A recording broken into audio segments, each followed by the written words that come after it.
कोई बात नहीं, कह देना सब बंदोबस्त कर दिया है। ठीक है, मैं चलता हूं। सुनो, ये बात किसी को मालूम नहीं होनी चाहिए, केशव को भी नहीं, समझे?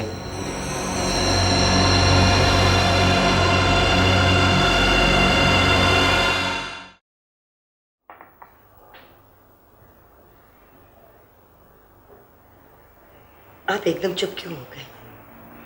बोलिए ना, सब कुछ बता दीजिए। बताने से आपके दिल का बोझ हल्का हो जाएगा। इंसान कभी कभी तकदीर के हाथों ऐसी मार खाता है कि लाख कोशिशों के बावजूद संभल नहीं पाता।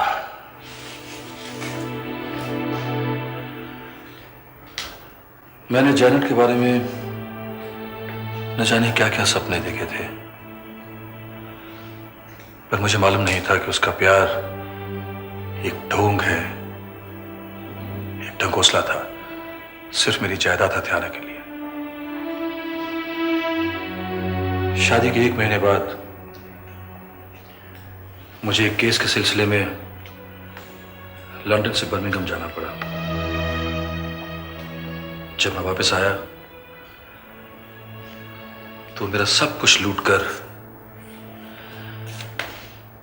उस स्विंडलर रिची के साथ भाग गई थी, जिसे वो अपना भाई कहती थी। Oh God. सॉरी। उस हादसे के बाद मेरी जिंदगी कैसे बिखर गई तुम्हें नहीं मालूम। कई दिनों तक तो मुझ में घर से बाहर निकलने की हिम्मत नहीं हुई। मुझे लगता था सब लोग मुझ पे हंस रहे हैं। तंग आकर मैं लंदन छोड़ के भाग गया और यहां चले आए? हाँ, तुम नहीं जानती प्रतिभा, ये 15 साल मैंने कैसे गुजारे।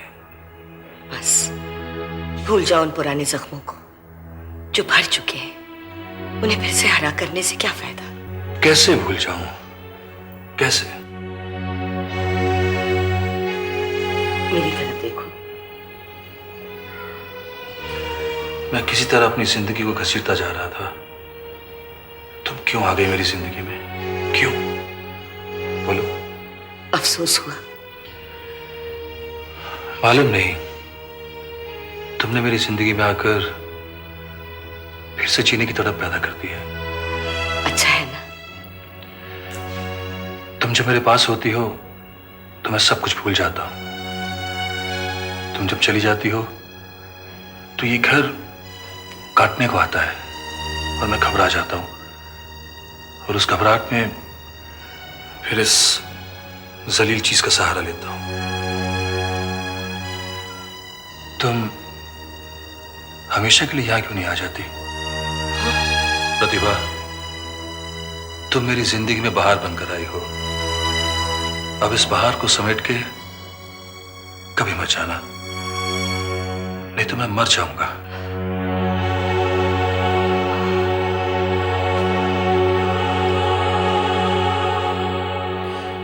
उस शाम, उस लम्हे को मैं जिंदगी भर कोसती रही। मैं अपने पैरों पे मजबूती से खड़ी रहने वाली औरत क्यों इतनी कमजोर हो गई? क्यों? मम्मी, आई एम सॉरी, मैंने आप... मुझे तो अपने इस मृणाल पे भी बहुत गुस्सा आता है। वो तो मुझसे अक्लमंद था, तो फिर उसने मुझे उस दलदल में कूदने से रोका क्यों नहीं? क्यों नहीं रोका मुझे? अब पता नहीं तुमसे कैसे कहूं। सच पूछो तो मैं खुद ही एक दुविधा में पड़ गया हूं। जानते हो मृणाल, आज तक मेरे मन में ऐसा तूफान नहीं उठा जो इस वक्त उठा है। आज उन्होंने साफ लफ्जों में मेरे सामने शादी का प्रपोजल रखा है। मुझे मालूम था एक दिन ऐसा ही होगा। वो बहुत अच्छे, सिर्फ अच्छे ही नहीं, बहुत ही सुलझे, सोफिस्टिकेटेड और सिंसियर आदमी है। तो मैं उन्हें क्या जवाब दूं? देखो, बाकी सब तो ठीक है, मगर उम्र में तुमसे काफी बड़े हैं। 8-1 साल का फर्क तो होगा ही। तो मैं कौन सी छोटी हूँ? वो बात नहीं है, मगर एक बार उनकी शादी भी हो चुकी है। वो भी कोई शादी थी? वो तो उनको लूटने का एक षड्यंत्र था। तुम्हें नहीं मालूम मृणाल, वो कितने अकेले हैं। देखो प्रतिभा, तुम तो जानती हो मैं तुम्हें कितना चाहता हूं। एक दोस्त होने के नाते इस रिश्ते के प्रोज और कॉन्स तुम्हारे सामने मैंने रख दिए। अब तुम्हारी मर्जी, जो मुनासिब समझो वो करो। ये तो कोई दोस्ती नहीं हुई। मैंने तुमसे एक सीधा सवाल किया था, मैं उनसे शादी करूं या ना करूं? देखो, सिर्फ ये उम्र का फर्क है। सच्चे प्यार में वक्त की दीवारें कहाँ रहती हैं मृणाल? एग्जैक्टली। मैं यही अंदाजा लगाना चाहता था कि तुम वाकई भटनागर साहब से प्यार करती हो या महज एक वक्ती उबाल। इस उम्र में ये प्यार का लफ्ज कुछ अजीब सा लगता है, लेकिन यह हकीकत है कि मैं उनसे प्यार करती हूँ। And what are you waiting for? Go ahead and get married. ये तुम सच्चे दिल से कह रहे हो? बिल्कुल।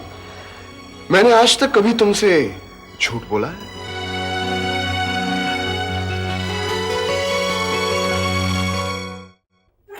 वो सब तो ठीक है, लेकिन होम मिनिस्टर साहब को कौन समझाएगा? और आप वजाहत अली साहब, मैं आपसे पूछना चाहता हूं कि सीमा धनराज के कत्ल के केस को हम फिर से कब ओपन कर सकते हैं? Is there no progress? नहीं सर, थोड़ी बहुत प्रोग्रेस तो है। थोड़ी बहुत, but what is it? I want to know. अब मुझे आप लोगों को बुलाकर दरियाफ्त करना पड़ता है। आप लोग अपनी रिपोर्ट मुझे क्यों नहीं भेजते? बट सर, हम तो अपनी रिपोर्ट रेगुलरली आपको भेजते रहते हैं। मैं रेगुलर रिपोर्ट की बात नहीं कर रहा हूं, मैं इस पर्टिकुलर केस की बात कर रहा हूं। एनीवे, क्या प्रोग्रेस है? सर, इस सिलसिले में मैं आपसे अकेले में बात करना चाहता हूं। ठीक है, आप लोग जा सकते हैं।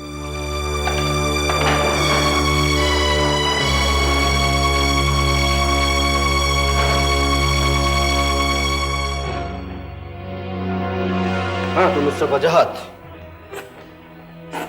आपने कौन सा मार्का सर किया है? सर, उस फरीन की लड़की का सुराग मिल गया है। कहां?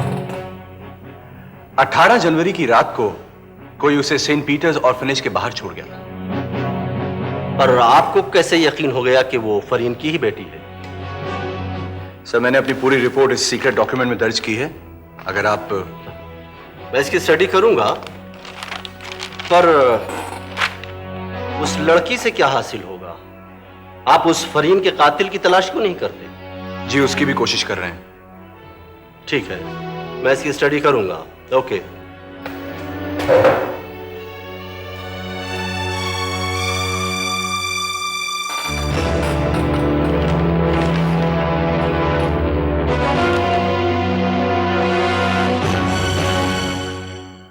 मैं तुम्हें एक पता दूंगा, वहां पर 8 पहर नजर रखने की जरूरत है और इस बात का किसी को भी मालूम नहीं होना चाहिए।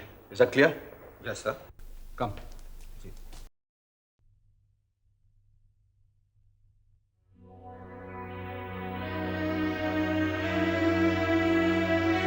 नहीं आया अभी तक?